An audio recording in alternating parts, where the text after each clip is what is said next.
Fuse bulb. एक housing society में रिहाइश के लिए एक बड़ा अफसर आया जो ताज़ा रिटायर्ड हुआ था। ये बड़ा रिटायर्ड अफसर हैरान और परेशान हर शाम सोसाइटी पार्क में घूमता, दूसरों को हकारत की निगाह से देखता और किसी से बात नहीं करता था। एक दिन वो शाम के वक्त एक बुजुर्ग के पास बातें करने के लिए बैठ गया और फिर इसके साथ तकरीबन रोज़ाना बैठने लगा। इसकी गुफ्तगू का हमेशा एक ही मौजू रहता था, मैं इतना बड़ा अफसर था जिसका कोई तसव्वुर भी नहीं कर सकता और न पूछ सकता है। यहाँ मैं मजबूरी वगैरह में आया हूँ। और वो बुज़ुर्ग इसकी बातें सुकून से सुनते थे। एक दिन जब रिटायर्ड अफसर ने दूसरे साथी के बारे में कुछ जानने की कोशिश की तो इस बुजुर्ग ने बड़ी इनकिसारी के साथ इसे जवाब देकर दानिशमंदी की बात बताई।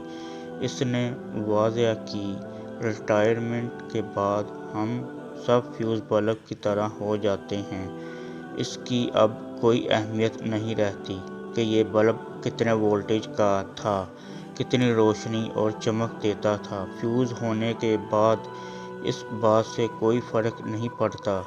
उन्होंने जारी रखते हुए कहा कि मैं गुज़िश्ता 5 सालों से सोसाइटी में रह रहा हूँ और किसी को ये नहीं बताया कि मैं 2 बार पार्लियामेंट का मेंबर रहा हूँ। यहाँ एक और साहिब हैं, वो रेलवे का जनरल मैनेजर थे। यहाँ गुलजार साहब हैं, फौज में ब्रिगेडियर थे। फिर नदीम साहब हैं जो एक कंपनी के कंट्री हेड थे। इन्होंने ये बातें किसी को नहीं बताई, हत्ता कि मुझे भी नहीं, लेकिन हम सब जानते हैं फ्यूज़ के तमाम बल्ब हम अब एक जैसे हैं, चाहे वो 0 वाट, 40, 60, 100 वाट वलोजन हो या फ्लड लाइट के हों। अब कोई रोशनी नहीं देता और बेफ़ायदा है।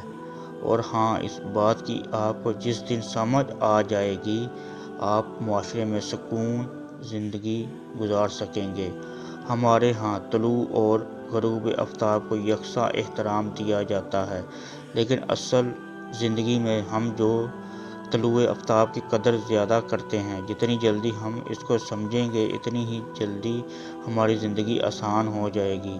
लिहाजा फ्यूज़ बल्ब होने से पहले जितनी भी खैर की ज़्यादा से ज़्यादा रोशनी फैला सकते हैं, फैला दो, ताकि कल को जब अंधेरे कमरे में जाओ तो हमें यही रोशनी काम आए, वरना जाना तो है ही।